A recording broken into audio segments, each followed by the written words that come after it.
Selamat pagi anak-anak. Hari ini kita bahas materi lanjutan kemarin, masih tentang perkembangbiakan pada tumbuhan.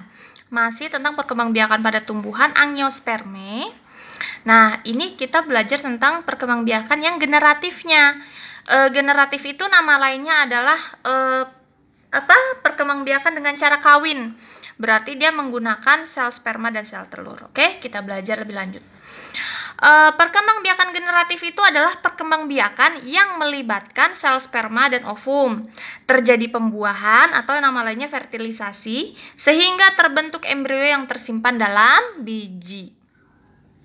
Jadi biji yang ada pada tumbuhan itu adalah embrio hasil dari pembuahan antara sel sperma dan sel telur. Oke, itu pengertian umum tentang generatif atau perkembangbiakan generatif. Nah, tahapan reproduksi generatif itu ada apa aja? Yang pertama, pembentukan sel kelamin, baik itu sel kelamin jantan ataupun sel kelamin betina, ataupun sel kelamin sperma dan ovum. Nah, itu pembentukan gametnya dulu. Setelah pembentukan gamet itu ada yang namanya penyerbukan. Setelah penyerbukan barulah terjadi pembuahan dan terbentuklah embrio. Nah, sekarang kita belajar tentang penyerbukan dulu. Oke, kalau di tumbuhan itu kita tidak mempelajari proses terbentuknya sel sperma pada tumbuhan, terbentuknya proses sel telur pada tumbuhan, itu enggak ya. Jadi kita langsung lanjut ke penyerbukan. Nah, penyerbukan di sini ada beberapa jenis. Nah, yang Ibu jelasin yang pertama itu adalah macam-macam penyerbukan. Penyerbukan adalah proses sampainya serbuk sari. Serbuk sari itu adalah Serbuk sari itu tempatnya di benang sari. Benang sari itu punyanya jantan. Ya. Jadi ingat, serbuk sari itu jantan ke kepala putik. Itu nggak usah dispasi ya Ibu, typo. Penyerbukan adalah proses sampainya serbuk sari ke kepala putik. Kepala putik itu punyanya betina, ya. Jadi gini, proses sampainya serbuk sari ke kepala putik. Jadi serbuk sari yang nyamperin kepala putik. Nah, berarti jantan yang nyamperin betina. Berarti sel sperma yang nyamperin si ovum. Oke, jadi kalian bisa bedain, serbuk sari itu untuk jantan, kepala putik itu untuk betina. Serbuk sari itu untuk laki-laki, kepala putik itu untuk perempuan, gitu ya. Jadi serbuk sari yang nyamperin ke kepala putik. Gak mungkin kepala putik yang nyamperin serbuk sari, di mana-mana laki-laki yang nyamperin perempuan, oke? Nah, sekarang jenis-jenis penyerbukan ada apa aja? Yang pertama itu namanya autogami atau penyerbukan sendiri. Jadi serbuk sari menghampiri ke kepala putik pada satu bunga. Nah, ini misalnya ada bunga. Satu bunga ini, di setiap bunga itu kan ini. Di setiap bunga itu kan ada putik. Nah, ini putik. Nah, ini benang sari. Ya. Jadi si serbuk sari ini dia nyamperin si kepala putik dan terjadilah penyerbukan pada satu bunga. Ini satu bunga yang sama, satu bunga. Oke? Pada satu bunga. Ini serbuk sari, ini kepala putik, ini benang sari, ini putik. Oke, Ibu tulis di sini. Ini namanya putik. Ini namanya benang sari. Kalau putik itu untuk betina, kalau benang sari itu untuk jantan. Oke? Jadi proses gimana ya kata-katanya? Proses menghampirinya serbuk sari ke kepala putik pada satu bunga. Nah, itu autogami. Nah, yang kedua ada yang namanya geitonogami atau penyerbukan tetangga. Nah, kalau geitonogami itu sama. Serbuk sari nyamperin si kepala putik yang berasal dari bunga lain pada satu tumbuhan. Contoh, kamu suka lihat bunga yang ada tangkainya gini, bunga yang bercabang gini. Nah, ini kan bercabang. Ini satu bunga, satu bunga tapi beda tangkai gitu ya. Nah, jadi ini kan ada serbuk sari, ini ada kepala putik, ini ada serbuk sari, dan ini kepala putik.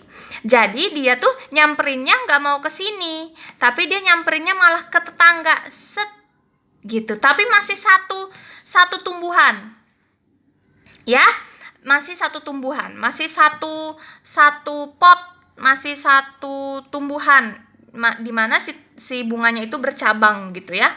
Jadi serbuk sari berasal dari bunga lain. Ini kan bunga lain nih. Ini bunganya tidak satu. Ini bunganya ada dua, tapi dalam satu tumbuhan. Menghampirinya serbuk sari ke kepala putik dari bunga lain pada satu tumbuhan. Itu namanya getonogami atau penyerbukan tetangga. Yang selanjutnya, ini harus digambar nanti ya. Yang selanjutnya, alogami atau penyerbukan silang. Nah, serbuk sari berasal dari tanaman lain yang sejenis. Oke, ini ada dua tanaman, ya. Masing-masing tanaman punya dua bunga, 1, 2, 1, 2. Dan sejenis, mawar merah. Ibu kasih contoh. Ini mawar merah, yang kanan juga mawar merah. Nah, penyerbukan silang itu gimana? Jadi dia penyerbukan ke tanaman lain. Sudah pasti bunganya bunga yang lain, tapi satu jenis. Misalnya ini ada tanaman A, ini ada tanaman B. Nah, si tanaman A ini bunganya menghampiri, serbuk sarinya menghampiri ke kepala putik pada tanaman yang B.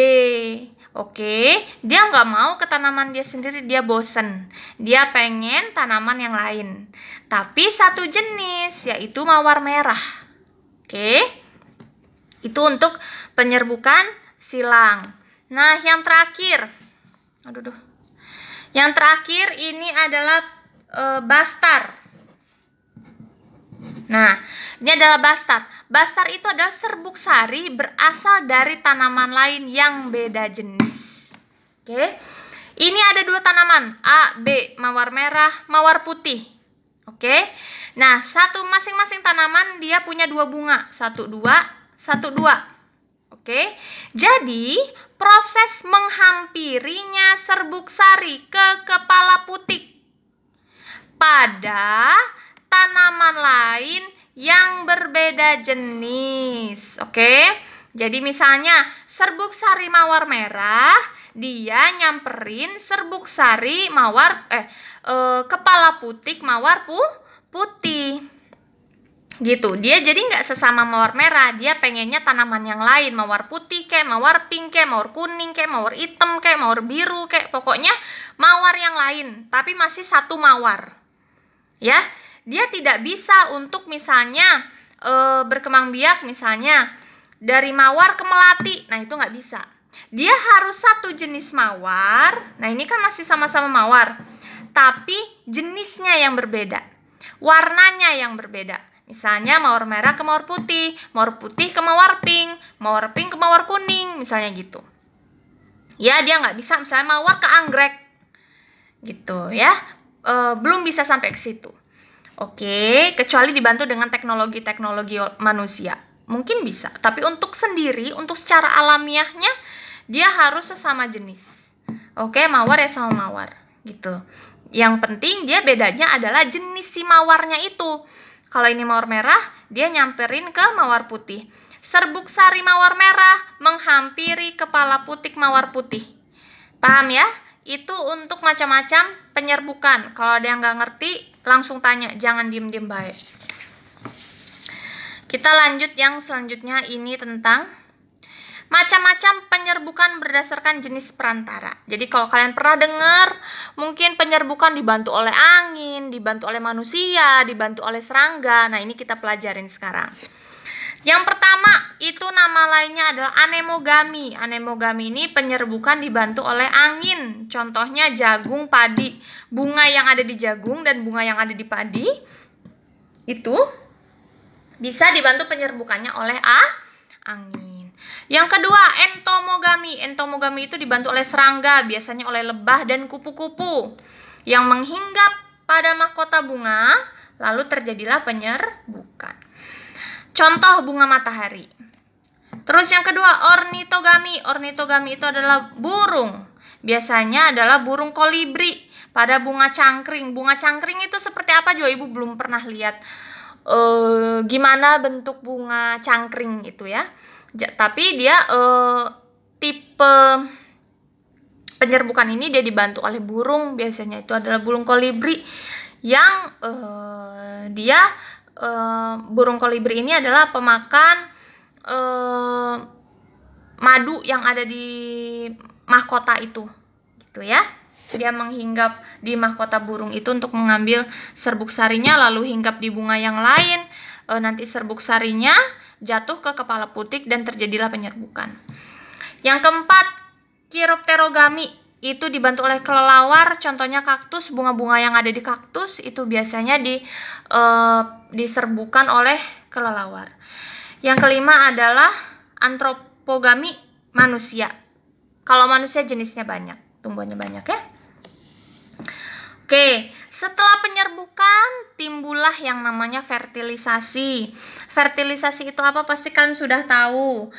Peleburan antara sperma dan ovum. Kalau pada manusia fertilisasi terjadi di tuba falopi.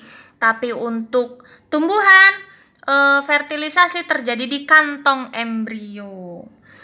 Pada tumbuhan biji terbentuk pembuahan ganda. Jadi pas sel sperma dan sel telur membuahi nih, terjadinya pembuahan nih. Nah,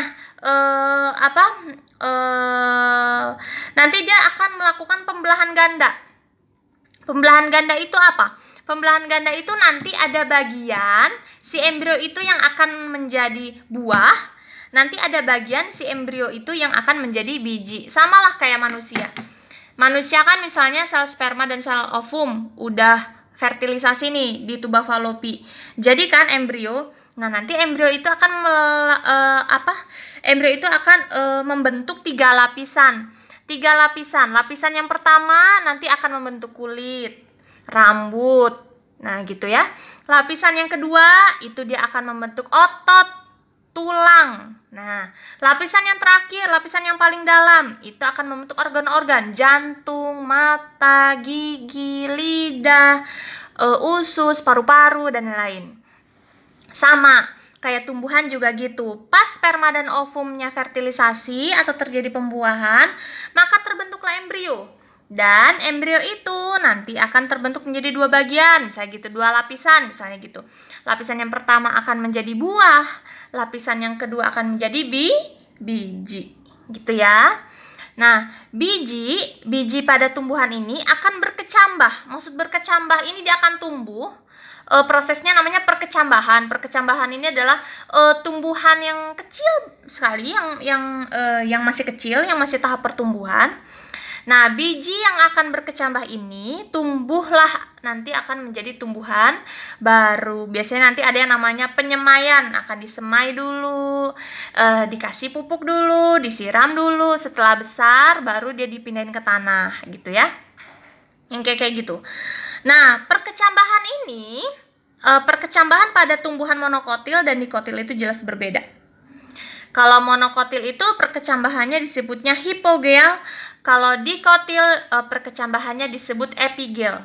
Untuk hipogel dan epigel, Ibu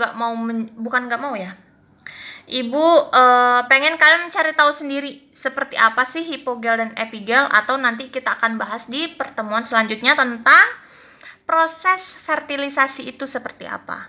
Oke, untuk pembelajaran pertemuan ini cukup sampai di sini. Untuk materi selanjutnya Ibu pengen bahas tentang proses pembuahan atau proses fertilisasi pada tumbuhan perkembangbiakan generatif. Itu seperti apa ya? Kalau ada yang kalian nggak ngerti, harus kalian tanyakan ke Ibu. Ada yang nggak kalian pahamin, silakan kalian tanya ke Ibu. Untuk materi hari ini cukup sekian. Kurang lebihnya Ibu mohon maaf. Terima kasih atas perhatiannya anak-anak. Selamat pagi.